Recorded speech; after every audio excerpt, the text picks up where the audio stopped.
Anthonia Nkwontah is a visionary force behind Thoche Enterprises, a fashion manufacturing brand that merges heritage with sustainability. For 6 years, Thoche has been crafting 100% handmade bags and accessories using iconic African prints like Ashoke, Ankara, and Adire, transforming tradition into timeless fashion. With every stitch, Anthonia tells a story of rich culture, sustainable living, and personal expression. Her commitment to eco-friendly practices and fabric recycling is shaping a future where fashion celebrates the planet and its people.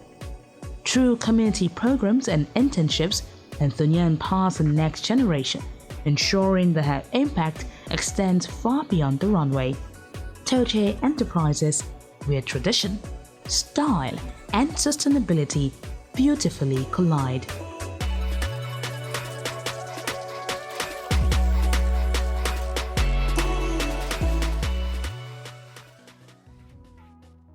Hello everyone, my name is Anthonia Nkwontah. I'm the founder and creative director of Thoche Enterprises, where we empower ethical, sustainable shoppers to express their fashion choices through indigenous bags and accessories. Now, basically, that means we design and create 100% handmade bags and accessories using African prints like Ankara, Adire, Ashoke. We also had contemporary prints like denim and jutes and just regular fabrics we find around just to put that splash of fashion in your outfit. Now, we do this to ensure that the African fabric never goes out of style and you look stylish everywhere you go to with that touch of Africa. What inspires me and how I got into this line of business. So basically, I just like the African fabric and the African culture. And what I do is a direct gateway to express this. Now, how I got into this, sincerely, was out of boredom. I was bored out of my mind, looking for work, and I learned how to make bags sometimes in 2017 at a skills acquisition training held by my mom's church. She made me go. I initially didn't want to go. I just left university then, and I felt skills acquisition or learning a skill was for the less privileged. I'm a graduate. I studied petroleum engineering. Why am I learning a skill? Gets me the oil and gas company, And she was like, well, if you want to live under my roof and eat my food, I've paid, just go for it. And it was a 2 weeks training. And I went for it, and it was absolutely amazing. That joy I felt that I was able to create something, I just couldn't let that go. And I just started creating from there.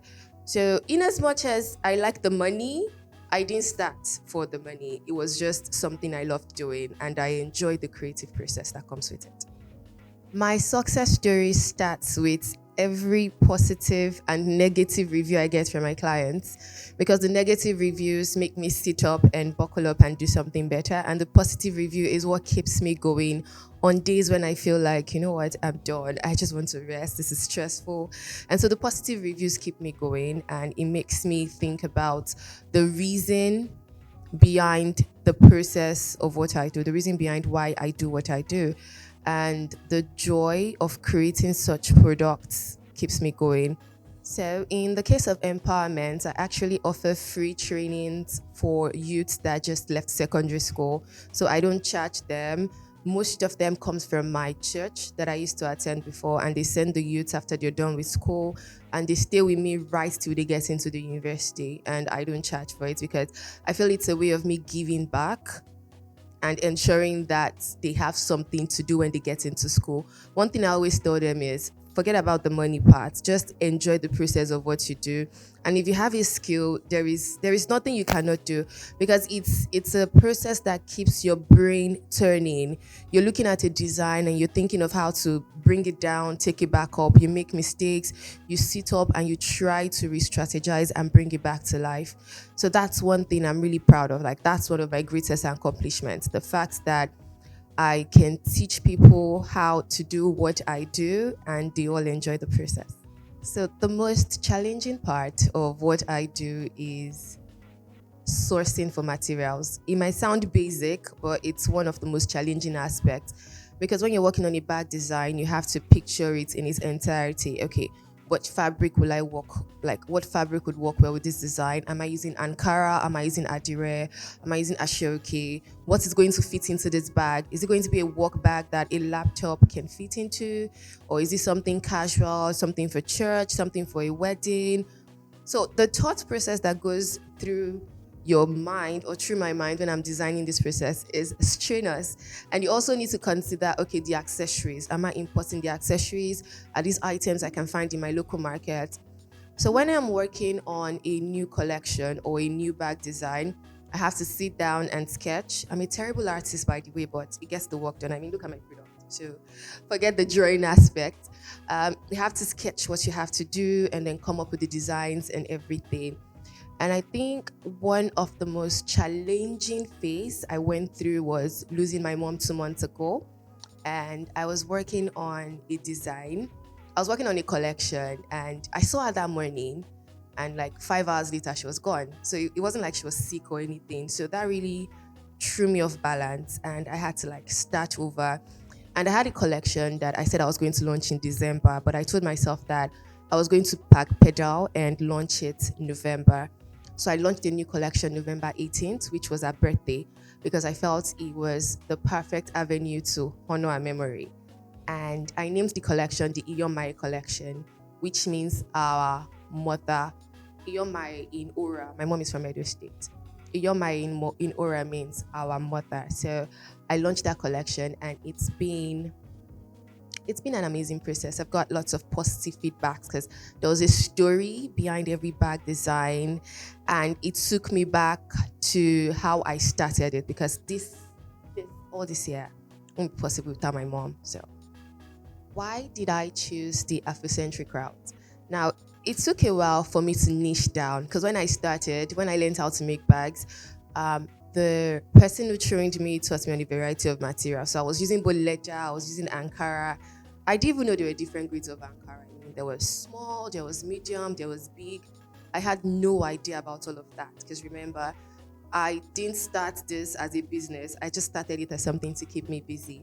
And then I had to sit down and review my books that, okay, this is selling much more than this, and this tells a much better story than this. And I decided to niche down on purely African prints, Afrocentric prints. So I work with Ankara, I work with Adire, and I also work with Ashoke.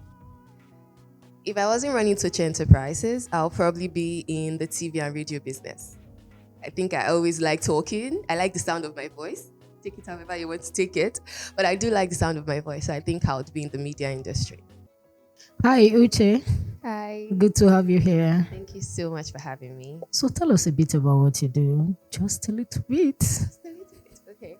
So at Thoche Enterprises, we empower ethical, sustainable shoppers to express their fashion choices through indigenous bags and accessories. So everything you see is 100% handmade by myself and my team. Amazing, amazing. How many years have you been doing this? 6 years. Congratulations. Thank you. Okay, so how do you make money? What business model exactly do you run? Okay, so we do B2B and B2C. So we sell directly to our customers and we also sell directly to other business owners. Okay. So how do you find let's focus on the B2C. How do you find customers? Sincerely, I think they find me. That means you are doing a good thing. Thank you.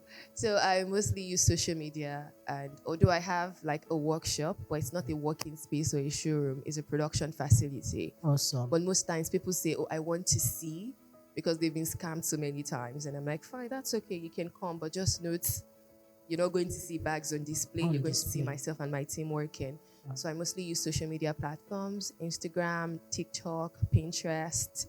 I'm still trying to understand WhatsApp, but it's a bit complicated for me. All right, we learn every day. So how do you make money exactly? Just walk us through the process so we know where the cash is flowing from. Okay, so I think the major way I make money is from bulk orders. Okay. Like people that order in bulk to resell. Most times they order to resell. Now, if you check my bags, my labels are in there. But for people that are reselling, it's either they send me their labels or I leave it unbranded. So that way it's not coming back to me. They're going to buy from them.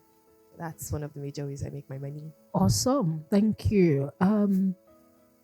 You mentioned something. We shared a little bit, and you make almost everything yourself. So I'm going to find out from you how your costing is for B2B, for B2C, and if you've not taken cognizance of that and not done it, just be honest so we can advise. And to our listeners, you need to do this. So learn from what I'm going to share with you, Che, so that that can help you. So have you done your pricing and costing? Can you say with your full chest that it is what is supposed to be? Probably half of my chest. I've done my own definition of costing. Now I know it could be better, and I have a feeling that my items are underpriced, probably because I'm still trying to penetrate certain markets, and I'm trying to compete. Now I think when I have my feet fully planted, I can stand and own my prices. Okay. But I've done my own definition of pricing, and that's the rate at which I sell. Now, when clients buy in bulk, they get it at a discounted rate. That's to encourage people to buy in bulk. It's not like if I go to the market to buy 20 yards of this Ashoki, 20 bundles, I'm not getting a discount. Or I'm buying 500 yards of Ankara, probably they'll just give me a 5% discount. Mm-hmm. But the discount I give my clients is to ensure they keep coming back, to let them know that, okay, you're special because you're buying a lot. Okay, so here is the advice. You need to structure this for the B2B. Take time to cost every item up to the thread. Everything, what you earn from that, cost and price it properly. And if it's far above what you're currently selling, don't be scared. What you will do is communicate it. They're already loyal to you. You might think they will go elsewhere. There is something they've seen, that's why they're buying from you. Do that, take that assignment on and communicate it to them. When you're starting, yes, you've been in business for 6 years, but you are still everything. And it is not a crime. Okay? So communicate that to them as the communication expert of your business. Let them know. Even big brands communicate their price increase. And you can even use that opportunity to host a group session with them. It could be on Zoom, it could be on Google Meet, where you walk them through. And I will encourage you to do that in the first quarter as we go into the new year, so they know what is happening going forward. Because you need to be sustainable as a business owner. That is for B2C. And I'm sure that's for B2B, sorry. For B2C, your prices will be slightly higher because you are producing to order. Okay? I believe sometimes you have the sketch for the collection that is coming out, and someone like me can come to you and say, oh, I like this design, you are going to produce it for me. You don't also produce a lot of it because it's not for everyone. So your prices will be a bit higher. You can check other brands that are doing custom-made products, and you will see what their structure is like. So you can pattern as well. So also do the costing and pricing. So you raise your price, communicate it, raise it, so you are still in business. That is why we're treating this cash flow thing, so that you are sustainable, you price to profit, not just sell. All right? It's important to market and sell. You're already using social media platform to do that. But sometimes when we look at it, we see that you're not making profit. It then means after a while, you will not be in business. And I know that's not why you set up. You are pouring a lot of creativity, energy into this. It has to pay you. Okay? And what I'm talking about, you need to factor in, if you even hire more staff, factor that into your pricing and costing. So when they land, you are able to pay them for the work they have done. It's not a hard thing to do. And I believe in the next 3, 6, 1 year, when we meet again, you have implemented these things and you will be more relaxed, you'll be more refreshed, and you'll be seeing the money you're working for. I believe you're going to do this. Definitely. Thank you so much. It's You're an welcome. amazing idea, and I'm definitely going to work on it. Thank you very much, Uche. It's good to have you on this show. Thank you so much.